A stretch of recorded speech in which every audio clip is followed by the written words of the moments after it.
Ayan guys, maglilinis po tayo ng swimming pool.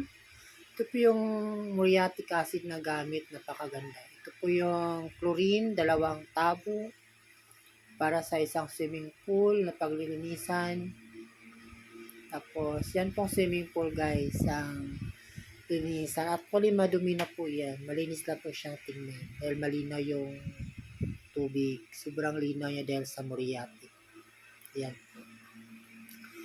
Tapos yan. Kikita nyo yan. Kasi ilalagay na natin yung chlorine na 2 tabo. Paikot po kasi yan guys. Kasi para mas madali yung distribution ng chlorine sa buong pool. At saka madali ang paglilinis po yun. Para hindi ka na matagalan pa. Kaya ibubuhos mo siya paikot sa gilid ng swimming pool. Kasi may mga lumot dyan sa gilid-gilid. So, kailangan din malagyan ng mapatay din yung mga lumot-lumot dyan sa gilid ng pool para malinis talaga yung output niya. Yan. Yung natirang chlorine, tinatapon ko po sa gitna, lalo na sa mga may maduming part para mapatay yung lumot o mawala yung dumi.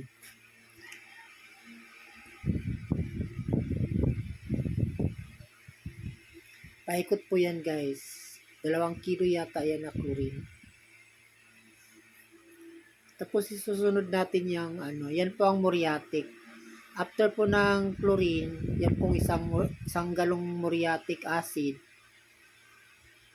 Ibubuhos ko din po sa gilid paikot ng pool.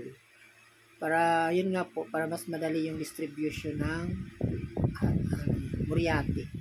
Yan po yung na po ako niya, vacuum. Yun pong vacuum niya.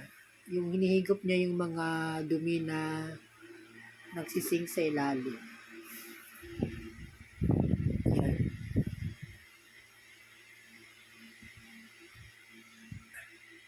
Nagbabrush pa pala yan. Ano yan ba? Ay, brush pala yun. Hindi pala yun vacuum. Yan po yung yung filter ng pool.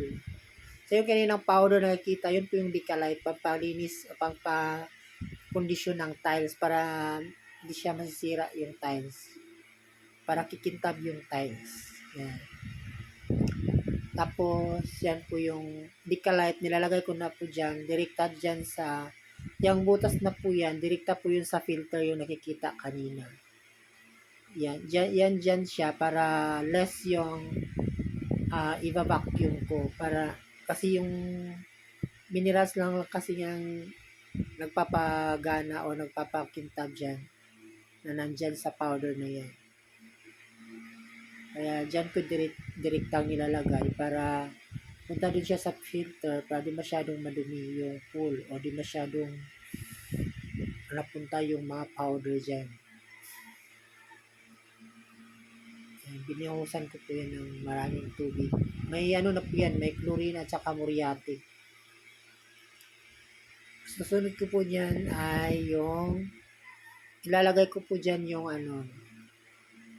vacuum na po. Yun kanina, brush pala yun. Yun yung brush na ginamit ko kanina. Isa lang kasi yung stick niya, kaya lipat-lipat ko lang siya para sa pag-vacuum. Vacuum at brush, isang stick lang kasi gamit ko. Yan. Idudugtong ko lang po yan dyan gamit yung maliit na clip para makapit siya. Kasi kailangan pag-vacuum may talaga yung may kapit siya kasi baka maiwan yung pulo. Kaya ganyan. Dinudugtong ko na po yan. Tapos yan, yung kabilang dulo naman, nilalagay ko dyan sa butas na yan para direktahan doon sa filter para pag vacuum ko, paglabas ng tubig, wala na yung mga minsan yung buhangin, yung mga dahon, yung mga madumi. So, pag buga niya dun sa yung bubuga dun sa may gilid, malinis na po yung tubig na yun. Wala nang mga alikabok, wala nang mga dahon. So, pinipilter niya lahat dahil sa vacuum na yan. Tsaka dahan-dahan lang pong pag-vacuum kasi pag binilisan mo kasi yung mga dumi doon, mag-ano, magwawala sila doon sa ilalim ng pool kaya mas mahirap yung paglinis. So, kailangan dahan-dahan lang yung pag-vacuum para hindi magambala yung mga dumi sa ilalim. Yan. Dahan-dahan lang para hindi hindi mabungkag. Sayang kasi ito, yun ang Tagalog. Yan. Paikutin ko yan lahat po ng buong pool po yan, binabaksin po para matanggal yung mga siyempre yung dumi. Yung dahan-dahan lang siya para hindi mabulabog yung mga bulabog yung mga dumi na po napakalinis na ng tubig. Salamat sa pagpanood. Bye-bye!